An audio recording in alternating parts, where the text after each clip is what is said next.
Hello guys, welcome back to another storytime video. Today my storytime will be about how I almost died. Well, more like how I thought I would die because I was in a situation that really spooked me. So this story is going to be interesting. This story takes place a bit of a while ago when me and my friend Gabriel wanted to be adventurous explorers or whatever you want to call it. We wanted to explore things because we liked being outside at the time.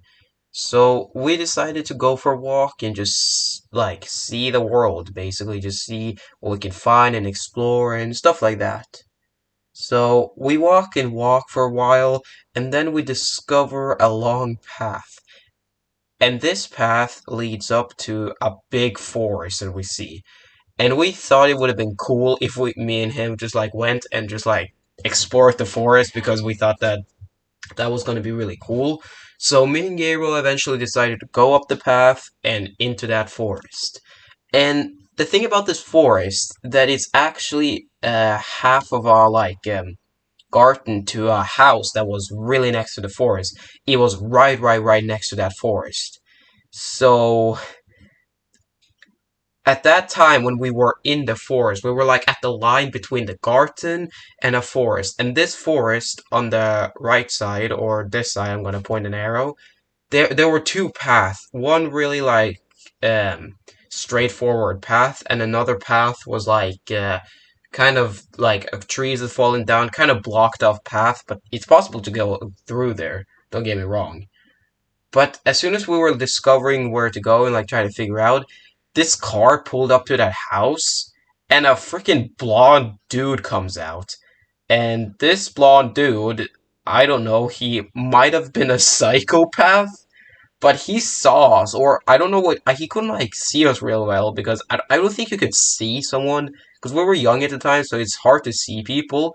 But he saw something was in the forest, aka that was us. And this man goes at the back of his trunk and he pulls up something that looks like a gun. I'm not kidding. I think there was a gun in that bag. And me and Gabriel was so freaked out. We thought we were gonna get shot because this man just pulled out a gun out of nowhere. Or he was like pulling out it's just like a big gun. Like I thought he was had a shotgun or something. So me and Gabriel makes this move. We run. We didn't even we run this just straight forward. A big mistake. Instead of running back the path we came from and home, we ran through the forest and we picked the path that was blocked off a bit. We picked the freaking path where you have to like crouch to get through, and we just ran and ran through that bitch. And we reached the end of the forest, and this is so weird, but we end up at the freaking farm. We legitimately ended up on a farm. And the farm was completely flat, and I had a big fear that that blonde guy was gonna chase us with a gun, but at the same time, looking back at it, I don't think he would have shot us. Like, if we were two kids on a field, I don't think he would have cared. I think it's just that he didn't really see what it was that was moving. Maybe he thought we were a deer or something. I don't know. He was also terrified. But for us, it was really scary that someone just pulls out a gun out of nowhere. So we go on this field and we're trapped because we were too scared to go back because we were scared that that guy was looking for us. And we didn't even trespass his garden. We were like on the edge. But in our heads, we thought that that guy was actually out to kill us. So we just walked out for a bit, and then we took a break to think over what to do. And we came up to only two conclusions, or at least I had two, but me and Gabriel were considering one. We were gonna hop over that like a stone brick fence that there is, and over like an electric fence, because it wasn't that high, so we probably would have. Well, it probably wasn't electric. I think it was like a spiked fence, but whatever. But there's like I don't remember exactly animal that were there. There were either like bulls or sheep over there. So we were trying to go through like a sheep flock and go and get to the road and then just walk down the road back to our home. But that probably would have taken us a while. But that was the only way out we saw because everything else was fenced up around us. But my other consideration that I didn't tell Gabriel yet was to freaking wait until nighttime until that guy goes to bed and then go back the way we came from. That was kind of what I was considering. So I was considering these two, and I definitely didn't want to stay until nighttime because my grandpa and Gabriel's dad was going to get worried that we were not back. So we were like, what to do? Like, I was seriously considering jumping over a fence and just hope that the sheep doesn't get scared or if that was a bull there, if I remember correctly, if that was bull, we would have been killed by a fucking bull, or at least the bull would have been really confused why two kids are on that side. I don't know what would have happened then, but I make the smart decision and I look behind me and I see a tower. I see some sort of an electric tower. I don't know what it quite is. I'll kind of show what it looked like. It had like some wires connecting to it or something.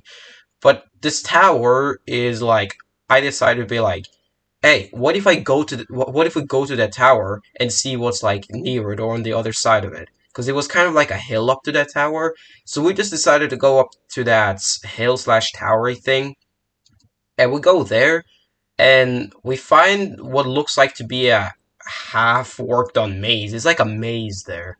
So we walk through this like maze of trees and we are just hoping to find a way out.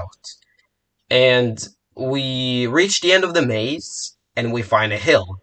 So we climb up that hill. And when we climb to the top, we are so relieved to see a small wall, like a small stone wall. Well, not small one, but like it was short because it's easy to climb over. And on the other side of that wall was the road. So that was our key to leave and get to freedom. So we run down that hill, so happy that we didn't get stuck there forever. And we climb over that stone wall, and we reach the road, and we take a moment to appreciate that we did not just freaking die. We were so relieved. And then the story ends that us walking back to the house, and we have literally been scarred for life. Well, not scarred, well, kind of. We cannot forget that incident ever. So that was probably the scariest thing I've ever experienced in my life. One of the scariest, not the scariest. Me and Gabriel have been to many, many adventures because we used to like being exploring. Even nowadays, we used to explore a bit, and I'm not gonna leak if there's gonna be more story times, but that's it. That's what the story is about. So, a bit off note, sorry that I don't post a lot of story times. They just take like kind of a lot of time to make and they kind of really drain my energy. Just let's put it up this way. There are three steps I need to do in order to complete a story time. Step one and is to draw everything that happens. Literally remembering and drawing the things and finding like pictures of the internet if I can like simulate something. Step two is to record the story and hope I don't mess up. And step three is to edit. So doing all those steps separately, like I don't do this all in one day. Like I separate because it's not like really fun for me to do this in all in one day, but I can. But that's basically how I do story times. I probably will not have a story time for a long time, but I will post a story time once in a lifetime. Like, don't expect so many more story times. But if enough people request me to do story times, I will. There was one in the comments that wanted me to make more story times, and I was like, you know what? Why not? There was one story time I was eager to talk about, like this one, and I was like, why not? This is a perfect opportunity to do so. So, just to let you guys all know, I don't do a lot of story times or anything, but if there's anything else that you guys want me to like do or play or something, comment below and I'll see what I can do about it. But without further ado, see ya.